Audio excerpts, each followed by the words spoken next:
the drums stopped. Every dancer on the arena floor froze. Not because the song ended, because a federal officer had walked in. This was Oklahoma, around 1910, and dancing was against the law. Not metaphorically, not socially, federally, administratively, enforceable by hunger. The dance they were hiding would one day be called the most athletic in America. You have probably seen fancy dance and assumed it was always celebrated. Colorful regalia spinning at powwow arenas, thousands cheering, prize money on the line. You assumed it was a tradition freely passed down through open ceremony. That assumption is exactly what this story is here to correct. Because fancy dance did not survive because the government tolerated it. It survived because 4 generations of dancers refused to stop even when stopping was the law. The United States government spent 95 years trying to make this dance disappear.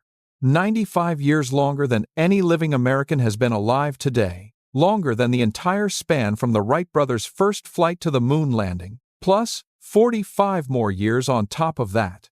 And the only reason you can watch fancy dance today is that the government lost.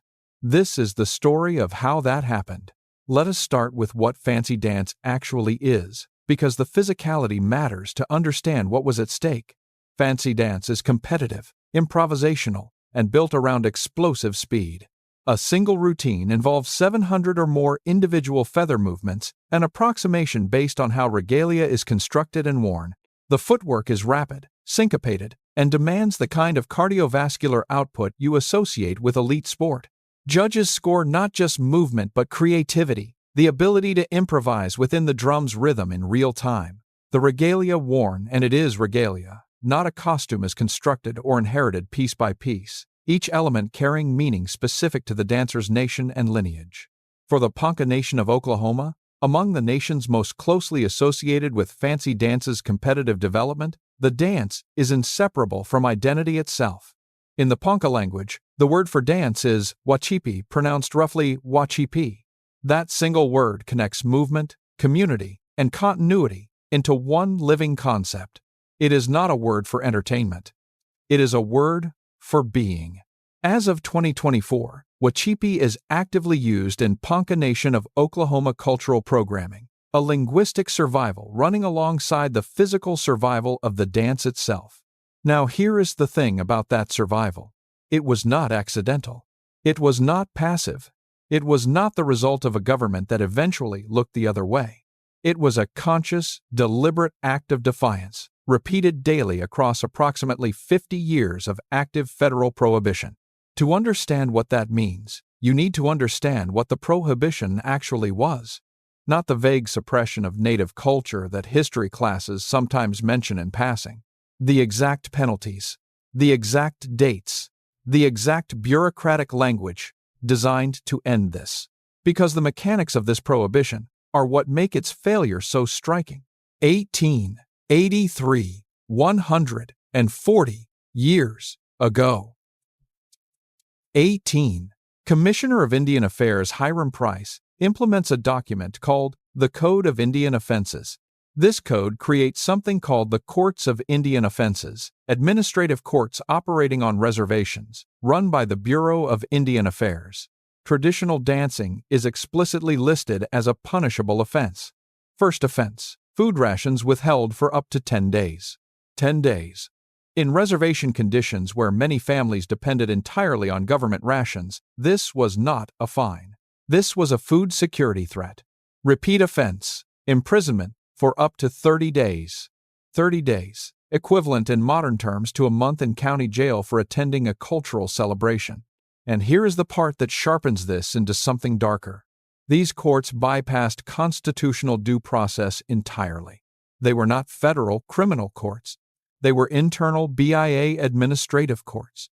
That distinction meant the First Amendment simply did not apply. A dancer could not argue freedom of religion. There was no legal avenue to challenge the prohibition. The bureaucratic structure had been designed to close that door before anyone could walk through it.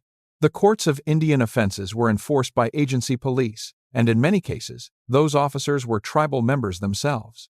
Native men, coerced into service, directed to enforce anti-dance rules against their own communities. Oral histories from the Otoe, Missouri and Ponca Nations document explicitly what that created: profound internal community trauma layered on top of the external prohibition. You were not just hiding from outside authority, in some cases you were hiding from your neighbor. That detail. Let it settle. By approximately 1900, enforcement had intensified on Oklahoma area reservations, including those of the Ponca, the Osage, and the Otoe, Missouri.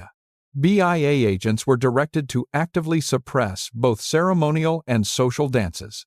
Dancers risked not just imprisonment, but the loss of annuity payments, regular disbursements many families depended on for basic survival.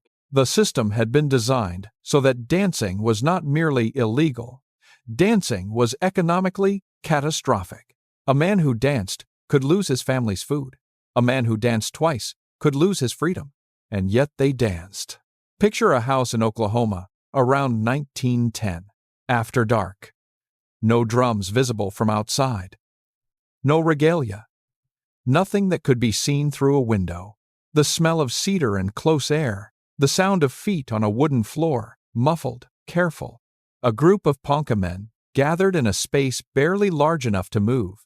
An elder in the center, demonstrating footwork so precise it will take years to absorb.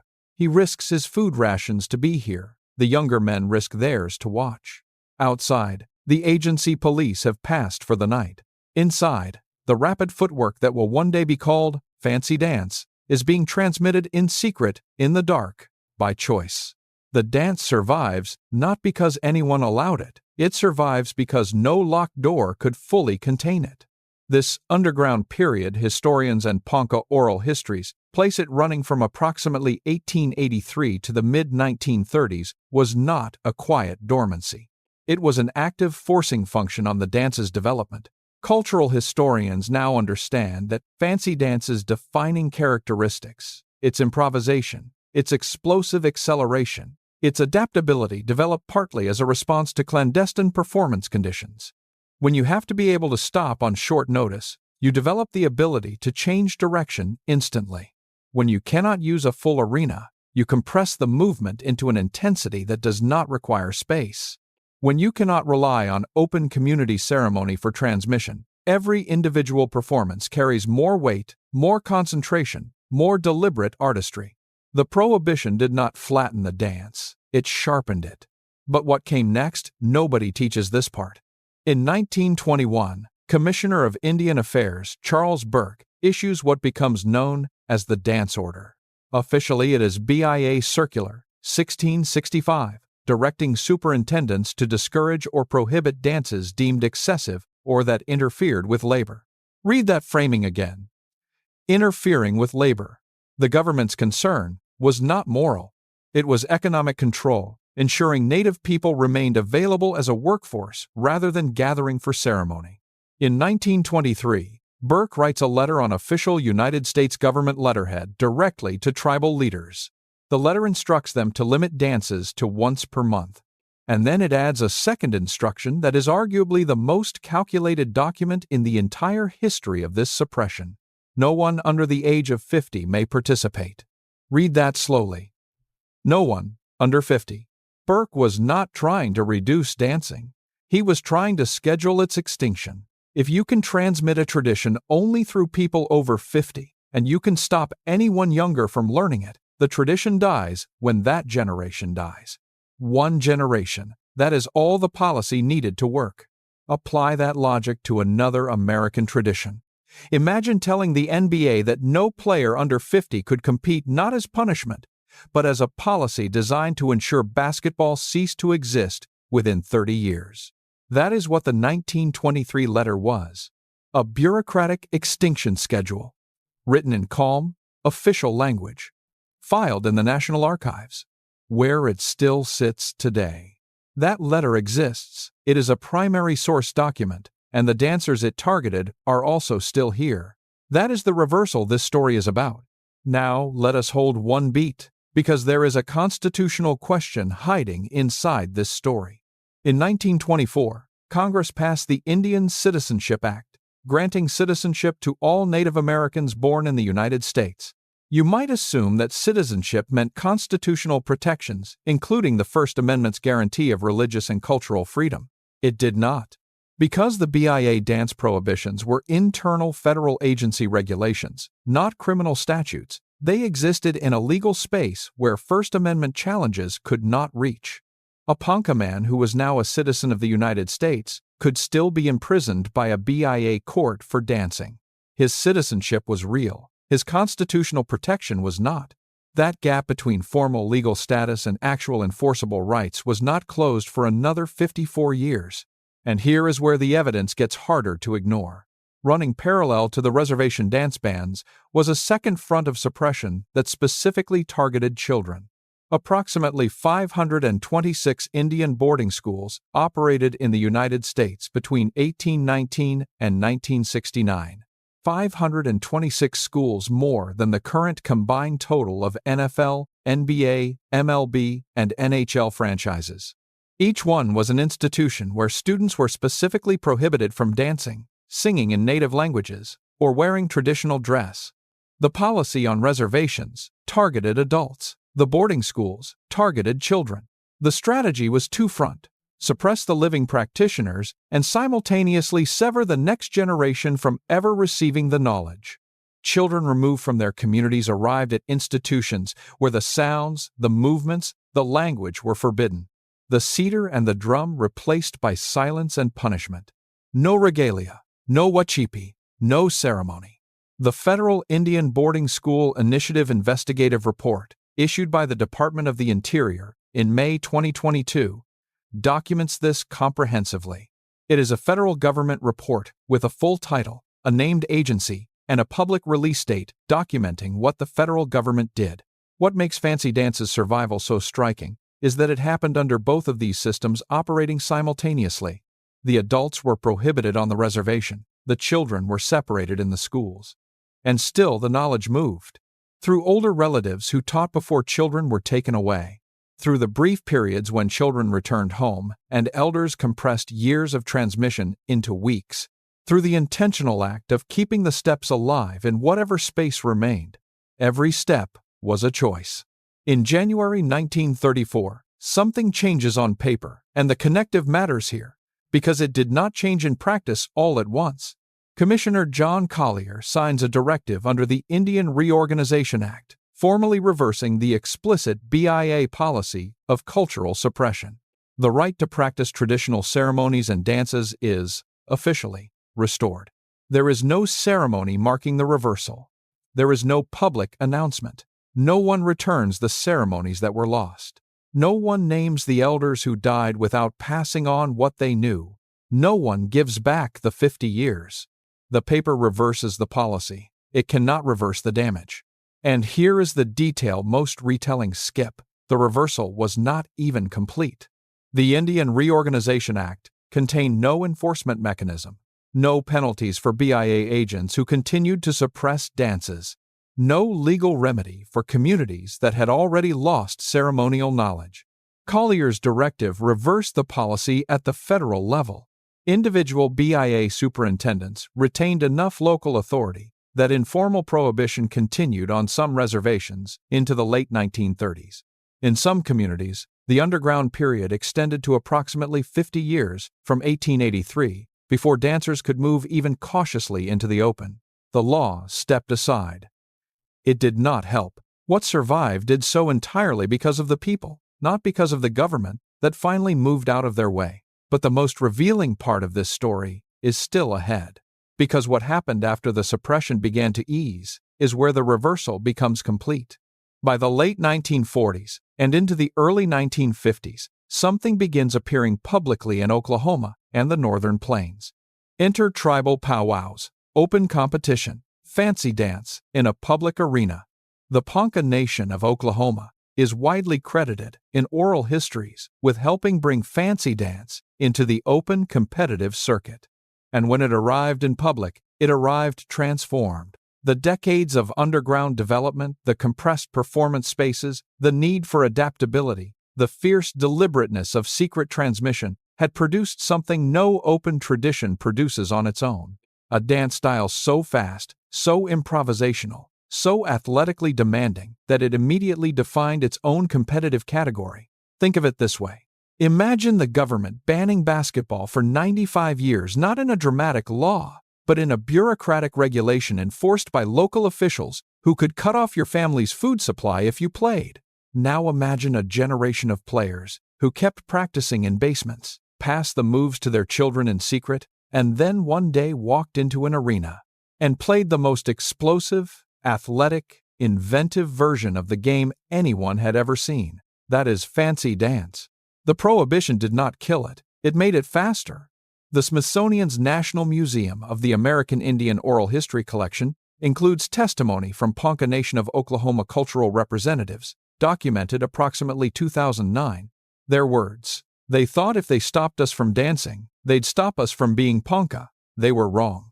The suppression failed at its most fundamental goal. It set out to erase identity by erasing movement. The movement survived, and the identity survived with it. Now let us put a precise number on the full span of this suppression, because the scale matters. The 1883 Code of Indian Offenses to the 1978 American Indian Religious Freedom Act, 95 years. 1978 is the first time federal law provided statutory protection for Native religious and cultural practices, including dance. Statutory, meaning it took 95 years to go from federal criminalization to federal protection. 4 full generations of dancers navigated that span. 4 generations who could not openly celebrate what their children celebrate in public arenas today. The American Indian Religious Freedom Act passed in August 1978. It is now 46 years old. That means the era of explicit federal protection for fancy dance is less than half as long as the era of explicit federal prohibition. We are still closer to the suppression than we might think. There is one more layer to this story that the myth of always open powwows obscures. The 1978 American Indian Religious Freedom Act, despite its name, has historically lacked strong enforcement mechanisms. Advocates note this as an ongoing issue as of 2024. The pattern established in 1934 repeated itself in 1978. Federal law changes on paper before the structural enforcement catches up. The dancers, once again, cannot rely on the law to protect what the law once persecuted. They rely on what they have always relied on: each other, the knowledge, the steps, the wacípi. Today, fancy dance competitions take place across the powwow circuits connected to all 574 federally recognized tribal nations. Prize money at major invitationals reaches into the thousands of dollars per category. An entire competitive ecosystem, economic, cultural, athletic, built entirely on a tradition the federal government spent nearly a century trying to administratively erase. The dancers who compete today carry something their great-grandparents carried in locked rooms after dark. They carry it differently now, publicly, in arenas, in full regalia, earned and constructed piece by piece. But the weight of what it costs to get here is built into every movement. 700 feather movements per routine, judges scoring in real time, thousands watching. And underneath every sequence, the ghost of a policy that tried to make this impossible. The regalia catches the light, the feet move faster than the eye can track. The sound of the drum, which could not be heard from outside a certain house in Oklahoma in 1910, now fills an arena. Now let us address the myth directly, because it is worth naming why it persists. The idea that powwows were always open celebrations, that fancy dance simply evolved freely, passed down through generations without obstacle, is a comfortable story. It is comfortable because it requires nothing of the viewer. It lets you watch the dance as a colorful cultural artifact, appreciate its athleticism, and move on without reckoning with what it cost. The myth also persists because the prohibition was bureaucratic rather than military. There were no dramatic battles over fancy dance. There were no famous photographs of the suppression. There were BIA circulars, agency police, walking reservation roads after dark, rations withheld, a letter on government letterhead scheduling the extinction of a tradition. Bureaucratic violence is quieter than military violence. That is precisely why it works, and precisely why it disappears from public memory. The myth benefits anyone who prefers not to examine what American policy actually did to Native cultural life. It benefits a version of American history where the relationship between the federal government and Native nations was complicated, but not this deliberate, not this precise, not this sustained. But the documents exist. The dates are exact. The penalties were real. 1883, 10 days of hunger for a first offense, 30 days imprisonment for a second. A letter in 1923 that tried to kill a tradition in one generation by restricting it to people over 50. A reversal in 1934 that restored the right without restoring what was taken. And then, 44 years later, a law that finally called what had been protected in secret a right rather than a privilege. The myth says the dance was always free. The documents say otherwise. And the dancers, 4 generations of them, choosing to practice in the dark, in locked rooms, in secret, they knew the documents were right. They danced anyway. That is not survival as miracle. That is survival as chosen act. Survival as competitive defiance against a policy that had all the institutional authority and none of the staying power. The government had the law. The dancers had the steps. After 95 years, we know which one mattered more. When you watch fancy dance today, the speed, the improvisation, the feathers, moving faster than the eye can follow, you are watching the accumulated result of every night someone danced in the dark so the next person could dance in the light. You are watching what 4 generations of the Ponca Nation and their relatives carried through a policy designed to empty their hands of exactly this. The wacípi is alive. The word is alive. The steps are alive. Not because a government permitted it, because a people refused to let it die when permission was denied. That is the history beneath the regalia. That is the weight the dancers carry into the arena, and it lands every time the drum does. There are links below to the Ponca Nation of Oklahoma cultural programs and the Smithsonian National Museum of the American Indians Living Traditions documentation. Both are doing the work of making sure this history does not stay quiet. The government spent 95 years trying to silence the drum. The drum is still here, and so are the people who refuse to stop playing it. Bureaucratic violence is quieter than military violence. That is precisely why it works, and precisely why it disappears from public memory. The myth benefits anyone who prefers not to examine what American policy actually did to Native cultural life. It benefits a version of American history where the relationship between the federal government and Native nations was complicated, but not this deliberate. And the dancers, 4 generations of them, choosing to practice in the dark, in locked rooms, in secret, they knew the documents were right. They danced anyway. That is not survival as miracle. That is survival as chosen act. Survival as competitive defiance against a policy that had all the institutional authority and none of the staying power. The government had the law. The dancers had the steps. After 95 years, we know which one mattered more. When you watch fancy dance today, the speed, the improvisation, the feathers, moving faster than physics seems to allow, you are watching the accumulated result of every night someone danced in the dark so the next person could dance in the light. You are watching what 4 generations of the Ponca Nation and their relatives carried through a policy designed to empty their hands of exactly this. The wacípi is alive. The word is alive. The steps are alive. Not because a government permitted it, because a people refused to let it die when permission was denied. That is the history beneath the regalia. That is the weight the dancers carry into the arena. And now you know it too. If this story changed how you see fancy dance, share it with someone who has never heard it. The myth that powwows were always free spreads because the real story does not spread far enough. You can be part of fixing that. There are links below to the Ponca Nation of Oklahoma cultural programs and the Smithsonian National Museum of the American Indians Living Traditions documentation. Both are doing the work of making sure this history does not stay quiet. The government spent 95 years trying to silence the drum. The drum is still here, and so are the people who refuse to stop playing it.